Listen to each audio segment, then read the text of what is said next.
Hello दोस्तों, मैं हूं कुणाल। स्वागत है आपका कोहली क्लासेस में। चलिए आज हम लोग पॉलिटी का क्लास नंबर 5 करते हैं। इससे पहले मैंने आपको क्लास 4 करा दिया है। जो लोग नहीं देखें कृपया उसे ज़रूर जाकर देख लें। और जो हमारा जो टॉपिक चल रहा है आपका भारतीय संविधान का विकास, तो आज जो हमारा होगा आपका भारत शासन अधिनियम 1858। तो इससे पहले हम लोग देखते हैं ये 1858 आने से पहले आखिर ऐसा क्या वजह रहा था जिसको ये लाना पड़ा आपका 1858 का अधिनियम।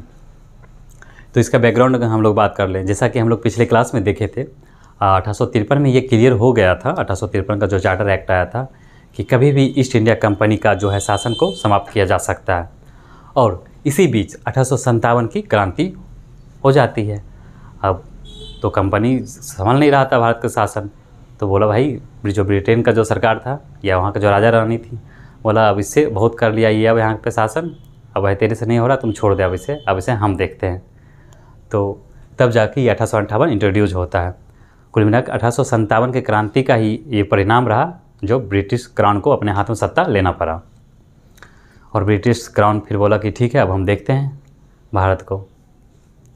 चलिए इसमें हाँ ये बैकग्राउंड हो गया। और फिर 1857 अगर बात करें हम लोग 1857 का, तो उसमें क्या वजह था जो 1857 की क्रांति हुई। तो उसमें कुछ अगर इम्पोर्टेंट, इससे हम लोग हिस्ट्री में कुछ पढ़ेंगे जब इसका पढ़ेंगे 1857 की क्रांति। उससे पहले हम आपको बता देते हैं कुछ एक दो इम्पोर्टेंट पॉइंट, जिससे 2-3 कारण देखा जाए तो मेजर रहा। जैसे यहाँ क्या था, जनता परेशान था जो ईस्ट इंडिया कंपनी के शासन से। दूसरा क्या था, जो ब्रिटिश ईस्ट इंडिया कंपनी के अंदर जो काम कर रहे थे सैनिक वगैरह, जो उसके सैनिक थे वो लोग भी थे परेशान, क्योंकि उसके साथ बहुत सारा ऐसा चीज़ था जो उसके धार्मिक सेंटिमेंट से जुड़ा हुआ था। जैसे क्या था, इंडियन जो था उसमें दाढ़ी नहीं बढ़ा सकता था, वो तिलक नहीं लगा सकता था, तो ये सब वजह रहा। और हद तब हो गया था जब एक एक्सट्रीम लेवल पे चल गया था, जब वो लोग का यह धार्मिक भावना, जब जैसे इनफील्ड राइफल को इंट्रोड्यूस किया गया तब जाके वो उसमें क्या था, चर्बी वाला कारतूस का यूज होता था। और वो जो चर्बी था वो शुगर और गाय का रहता था, उससे कहीं न कहीं हिंदू मुस्लिम दोनों का जुड़ा हुआ था आस्था। तो उस वजह से काफ़ी उग्र ले लिया और वही लोग शुरुआत करता जो सिपाही विद्रोह जिससे नाम दिया गया था 1857 का। ये हो गया वजह, सिपाही मतलब एक आर्मी के द्वारा जो किया गया था विरोध। और एक और हम लोग अगर बात करें तो जो प्रिंसली स्टेट वगैरह था, जो राजा महाराजा ये लोग तो जो यहाँ पे थे भारत में, उसका मेन रीज़न ये था कि वो अगर ब्रिटिश के साथ रहता था, जैसे ब्रिटिश के साथ वो देता था, तो उस पर जो डलहौजी का जो था शासन, ये हड़प नीति, वो लगा के उसको अपने अंदर कर लेता था। अगर साथ नहीं रहता था तो उस पर अटैक कर देता था, तो करे तो क्या करें, उसके साथ और समस्या था। तो यही सब वजह था, कहीं न कहीं बहुत सारा वजह मिलकर एक फाइनल ब्लास्ट कर गया 1857 की क्रांति में जाकर। तो ये सब वजह था। इसी को दोबारा ना हो तब जाकर क्राउन ने अपने हाथ में ले लिया सत्ता पूरा। और उसी में जो इम्पोर्टेंट प्रावधान किया गया था 1858 का अधिनियम, भारत शासन अधिनियम में। चलिए एक एक करके हम लोग देखते हैं। तो सबसे पहले देखते हैं, ईस्ट इंडिया कंपनी का शासन समाप्त किया गया और क्राउन अपने हाथ में ले लिया। फिर क्या होता है, घोषणा किया जाता है 1 नवंबर 1858 में इलाहाबाद में एक बहुत बड़ा दरबार का आयोजन किया जाता है। उसमें ये रहता है प्रावधान कि देखिए अब हम ईस्ट इंडिया कंपनी को समाप्त कर दिया और अब जो आपका शासन व्यवस्था होगा, जो भारत जनता लोग को एक तरह का वो मैसेज देना चाह रहा था कि अब उसे महारानी देखेगी, आप महारानी की छाया में आ गए हैं, तो आपका अच्छे दिन अब आने वाले हैं। तो ये सब वजह रहा। तो कुल मिलाकर सबको बुलाया गया था, जो इम्पोर्टेंट लोग थे, बड़े बड़े लोग, राजा महाराजा ये लोग। चलिए तो ये थे लॉर्ड कैनिंग ने इस घोषणा को पढ़ा था बिहाफ ऑफ विक्टोरिया के, मतलब महारानी की जो घोषणा पत्र था उसे पढ़ा था आपका लॉर्ड कैनिंग ने। तो ये पॉइंट हो गया आपका सेकेंड। अगर तीसरा पॉइंट हम लोग बात करें तो द्वैत शासन, जो द्वैत शासन को जो शुरुआत किया गया था 1784 का पिट्स इंडिया एक्ट में। तो जैसे ही 1858 आया उस द्वैत शासन को समाप्त कर दिया। उसमें क्या प्रावधान था द्वैत शासन में, ये था आपका जो कोर्ट ऑफ डायरेक्टर्स और बोर्ड ऑफ कंट्रोल था, वो दोनों मिलकर यहाँ पे कर रहा था, शासन चलाता। एक देख रहा था आपका ये आपका प्रशासनिक विभाग देख रहा था, एक आपका व्यापारिक देख रहा था। फिर दोनों मिलकर उसको क्या करता तो रिपोर्ट देता था आपका गवर्नर जनरल को। गवर्नर जनरल फिर सबको मतलब देता था आदेश कैसे क्या करना, तो पावर गवर्नर जनरल के पास ज़्यादा था। तो इसे सबसे पहले समाप्त करके उसको समाप्त किया और उसके बदले में आपको भारत सचिव का एक नया पद का सृजन कर दिया। ये जो था भारत सचिव, ये रहता था कैबिनेट मंत्री रहता था ब्रिटेन में। और ये जो जितना इसके पास पावर था कुल मिला गवर्नर जनरल से भी ज़्यादा इसको पावर दिया गया था। ये सिर्फ और सिर्फ क्राउन को ही अपना जो भी था भारत में क्या चला नहीं चला उसको ही अपना रिपोर्ट वगैरह देता था, इन्फॉर्मेशन देता था। और जो प्रथम भारत सचिव बना वो था आपका लॉर्ड स्टैनले। और ये लॉर्ड स्टैनले इससे पहले बोर्ड ऑफ कंट्रोल का अध्यक्ष भी था, जस्ट 1858 आने से पहले। नेक्स्ट देखते हैं। अब देखिए भारत सचिव जो था, अब इसके सहायता के लिए 15 सदस्य एक एडवाइजरी बॉडी बनाया गया था जिसे इंडियन काउंसिल कहा गया हेल्प के लिए। तो हमारा ये कंप्लीट हो गया। पहला देख लिया हम लोग, ईस्ट इंडिया कंपनी का शासन समाप्त कर दिया। फिर दूसरा हम लोग देखें, द्वैत शासन को समाप्त कर दिया, घोषणा किया गया था जिसको इलाहाबाद में, ये हो गया। तीसरा था कि आपका द्वैत शासन समाप्त किया गया, उसके बदले में क्या आया, एक भारत सचिव का स्थापना किया गया और उसकी सहायता के लिए 15 सदस्य एक एडवाइजरी काउंसिल का भी गठन कर दिया। और चौथा बात हम लोग करते हैं तो भारत सचिव का एक एजेंट था। मतलब देखिए भारत में रहने के लिए तो वो तो रहता था ब्रिटेन में भारत सचिव, अब इसको इंडिया में किसी को तो अपॉइंट करना था ना, ताकि यहाँ का जो सारा सिस्टम वो देख सके। तो उसलिए एक नया पद बनाया वायसराय, जो भारत में रहेगा और यहाँ का जितना भी होगा सारा चीज़ उसको रिपोर्ट उसे इन्फॉर्म करेगा भारत सचिव को। तो ये हो गया आपका कुल मिलाकर। अब ये जो गवर्नर जनरल था इससे पहले भारत में, जो भारत का अंतिम गवर्नर जनरल था जिसको समाप्त करके वायसराय बना दिया गया, तो जो भारत का अंतिम गवर्नर जनरल था आपका हो गया लॉर्ड कैनिंग। और हाँ, लॉर्ड कैनिंग हो गया और यही भारत का प्रथम गवर्नर जनरल भी बनता, कौन, लॉर्ड कैनिंग। तो क्राउन ने साफ साफ कह दिया भैया आप चाहे गद्दी पे गवर्नर रहे चाहे वायसराय रहे, नियम सेम होगा, रिपोर्ट हम ही को करना होगा। तो ये था रीजन। ये रिपोर्ट किसको करेगा, सचिव को करेगा, सचिव फाइनल इन्फॉर्मेशन देगा आपको, क्राउन को देगा। तो वही था, गवर्नर जनरल पद को समाप्त करके वायसराय बना दिया गया। ये दोनों लगभग सेम ही था। तो ये आपको पॉइंट मैंने बता दिया। लॉर्ड कैनिंग का जो कार्यकाल रहा वो आपका 1856 से लेकर 1862 के बीच रहा। नेक्स्ट देखते हैं हमारा कि ये कंप्लीट हो जाता है 1858 का भारत शासन अधिनियम। अब हम लोग बात करते हैं भारत परिषद अधिनियम 1861।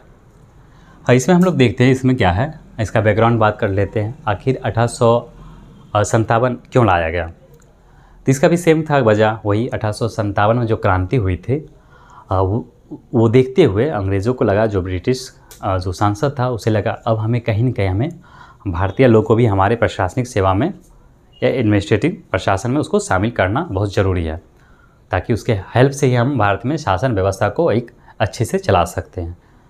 तो ये सब वजह रहा है, यही वजह मतलब भारतीय को शामिल करने के लिए शासन में तब जाके अलग अलग एक परिषद ये लाया गया था, आपका परिषद अधिनियम लगातार लाया गया था, 2-3 परिषद। उसमें से आपका एक हो गया 1861 का परिषद, दूसरा हो गया आपका 1892 का परिषद, फिर हो गया आपका 1909 का परिषद अधिनियम। हाँ, तो ये हो गया आपका इसका फाइनल बैकग्राउंड। और बात करते हैं इसमें क्या क्या इंपॉर्टेंस प्रावधान था वो हम लोग देखते हैं अभी।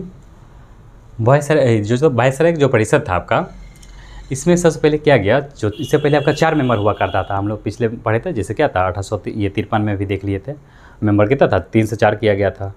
अब ये 4 के बदले अब कर दिया गया आपका 5, एक और मेंबर को ऐड कर दिया गया आपका वायसराय के परिषद में। हाँ, और इम्पॉर्टेंट अगर इसमें हम लोग बात करें तो ये जो मेंबर जो था परिषद का, इससे पहले ये सिर्फ सलाहकार एक सलाहकार परिषद हुआ करता था, सिर्फ सलाह देता था। इसका कोई उसका अगर गवर्नर जनरल का मन हुआ माने या ना माने उस पर डिपेंड करता था। एक पूरा पावर किसके पास था, गवर्नर जनरल का था। लेकिन इसमें ये प्रावधान था 1861 जो परिषद अधिनियम आया था आपका, इसमें ये सलाहकार परिषद नहीं होकर अब इसके पास पावर दिया गया, अर्थात एक विभाग का कोई एक विभाग उसको मिला, एक या 2 एक से अधिक भी उससे विभाग दिया गया और इसमें उसको एक तरह का पूरा पावर दिया गया कि ठीक है आप अपने विभाग को अपने तरीके से हैंडल कीजिए। तो यहीं शुरुआत होता है आपका पोर्टफोलियो विभागीय प्रणाली। और इस विभागीय प्रणाली का जो शुरुआत किया गया था 1859 लॉर्ड कैनिंग के द्वारा, लेकिन इसका जो मान्यता मिला गया आपका 1861 के अधिनियम के द्वारा इसको मान्यता मिला गया था। कब, 1862 में। ये हो गया आपका। अब इसमें जो हुआ करता था, जो परिषद के अंदर जितना भी मेंबर था उसके अंदर कौन कौन से इम्पोर्टेंस या फिर कौन कौन से इसके अंदर विभाग था, उसमें से आपका हो गया था होम मिनिस्ट्री हो गया, मिलिट्री हो गया आपका, मिलिट्री से रिलेटेड जो था हेड था आपका, फाइनेंस का हो गया आपका, रेवेन्यू हो गया, लॉ, ये सब मिनिस्टर हुआ करता था जिसके अंदर ये सारा विभाग था। लगभग ये 5 था उस समय। फिर आगे जाकर आपका 1874 में PW एक डिपार्टमेंट बनता, जो आगे चल कर भी PWD जो अभी भी ये चल रहा है आपका। तो इसमें यही था आपका इम्पोर्टेंट आपका फर्स्ट में वायसराय के जो थी वायसराय के परिषद में एक सदस्य को बढ़ा के 5 सदस्य कर दिया गया। हाँ, नेक्स्ट देखते हैं हम लोग विधायिका।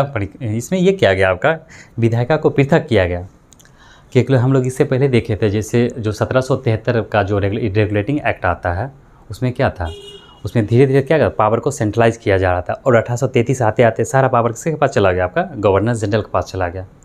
अब यहाँ से डिसेंट्रलाइजेशन किया जाएगा, आपका विकेंद्रीकरण किया जाएगा और जो विधायी शक्ति था जो छीन लिया गया था बम्बई और मद्रास से, अब उसको दिया जाएगा। तो यहाँ पे ये होता है और यहाँ पे जो विधायिका था उसको 2 भाग में डिवाइड कर दिया जाता। एक होता आपका केंद्रीय विधायिका परिषद आपका हो जाएगा, एक आपका हो जाएगा प्रांतीय विधान परिषद हो जाएगा। तो इसमें ये आपका ये था जो केंद्रीय विधान परिषद था उसमें जो मोटा मोटी जो इसमें था 2 लोग मिलकर, 2 लोग नहीं मतलब कुल मिलाकर 2 मेंबर का एक सदस्य हुआ करता था, जिसमें वायसराय उसका जो 5 सदस्य था कार्य परिषद का, एक तो ये होता था एग्जीक्यूटिव बॉडी प्लस लगभग मिनिमम 6 और 12 सदस्य या मैक्सिमम 12 सदस्य रखने का प्रावधान था जो अलग से होता था। एक एक्स्ट्रा इसमें ऐड किया गया था सदस्य और इसी में आपको भारतीयों को भी शामिल किया जाएगा। इसी जो प्रस्तावित सदस्य था उसमें जितना पावर था ये दिया गया था आपका गवर्नर ये वायसराय और इसके परिषद को, बाकी इसको भी शामिल किया गया था। इससे ज़्यादा इसको पावर दिया नहीं गया था, ज़्यादा कुछ चर्चा नहीं कर सकता था, कुछ बिल आया कुछ नियम आया इसके पास उतना पावर या क्वेश्चन वगैरह करने का भी इसमें नहीं दिया गया था। बस ये सदस्य होने के इसके पास बस एक नाम मात्र का था बस। तो ये है इसमें इसी गैर सरकारी सदस्य में से आपका 3 भारतीय को शामिल किया गया था 1862 में लॉर्ड कैनिंग के द्वारा। जो ये 3 सदस्य थे आपका भारतीय, एक थे बनारस के राजा देवनारायण सिंह, पटियाला के महाराजा देवेंद्र सिंह और सर दिनकर राव। ये 3 लोग भारतीय को शामिल किया गया था केंद्रीय विधान परिषद में। तो ये आपका एक पॉइंट क्लियर होता है। आगे देखते हैं हम लोग प्रांतीय विधान परिषद। प्रांतीय विधान परिषद में क्या प्रावधान था, इसमें ये किया गया था इसका भी स्ट्रक्चर सेम रहा था इसी प्रकार का। जो प्रांत का गवर्नर था वो गवर्नर था, फिर प्रांत का जो था क्या उसका परिषद हुआ करता था सेम उसी लेकिन ये था कि इसके अंदर जो सदस्य था जो प्रस्तावित सदस्य था एक्स्ट्रा जो ऐड किया जाता था वहाँ पे अलग अलग था। वहाँ भारतीय को भी शामिल किया जाता था प्रांत में, लेकिन उसका कोई फिक्स नहीं रहा, सबका अलग अलग। उसे हम लोग ज़रूरत है भी नहीं हमें उसे जानने का। आगे देखते हैं। अब इसमें हम लोग देखते हैं दूसरा क्या किया गया, इसमें बम्बई मद्रास को विधायी शक्ति को लौटा दिया गया। जैसे मैंने आपको बताया था इसमें क्या था, जो 1833 आते आते सारा पावर ले लिया था गवर्नर जनरल विधायी शक्ति, वो सारा चीज़ वही बनाता था नियम कानून। अब उसको कहीं ना कहीं वो देना प्रारंभ कर दिया, यहाँ से विकेंद्रीकरण की शुरुआत हो गया। और दूसरा देखते हैं हम लोग बंगाल और फिर नॉर्थ ईस्ट फ्रंटियर प्रोविज़न का स्थापना किया गया था 1866 में और पंजाब का किया गया था आपका 1897 में। मतलब ये 3 विधान परिषद का गठन किया गया था। कब, बंगाल का 1862, नॉर्थ ईस्ट फ्रंटियर का ये किया गया था 1866 तथा पंजाब का 1897 में 3 विधान परिषद का गठन किया गया। ये हो गया आपका कंप्लीट। एक और हम लोग देखते हैं वायसराय को ऑर्डिनेंस। हाँ, वायसराय क्या कर सकता था, ऑर्डिनेंस जारी कर सकता था, जिसका क्या था कार्य, मतलब जिसका टाइम पीरियड क्या रहता तो 6 मंथ तक रहता था। वो 6 मंथ तक वो प्रभावी में रहेगा कि वो बिना अपने परिषद का सलाह वगैरह का भी कोई अगर इम्पोर्टेंट इशू है विशेष परिस्थिति में वो अपना एक अध्यादेश जारी करेगा और वो अगले 6 मंथ तक वो रहेगा, आपका जारी रहेगा, पावर में रहेगा, कुल मिलाकर लागू रहेगा। तो ये हो गया आपका मतलब वायसराय को ऑर्डिनेंस जारी करने की भी शक्ति कहाँ से मिला, आपका भारत परिषद अधिनियम 1861 से, जो अब तक जारी है, हमारे संविधान में भी अभी है और इसका समय समय हमारे राष्ट्रपति इसका यूज़ भी करते हैं। केंद्रीय मतलब केंद्र के जो सदस्य, केंद्र के जो सरकार होते हैं उसके उनके सलाह पर।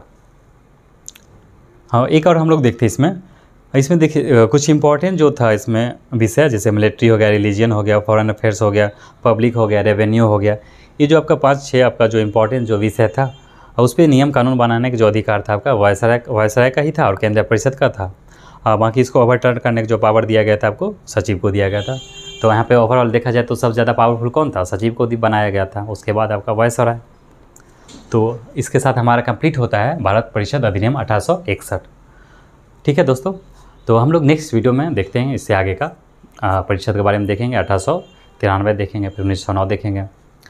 ठीक है, आपको अच्छा लगे वीडियो तो लाइक और शेयर ज़रूर करें, अपने दोस्तों के साथ भी शेयर कर दीजिएगा। ठीक है।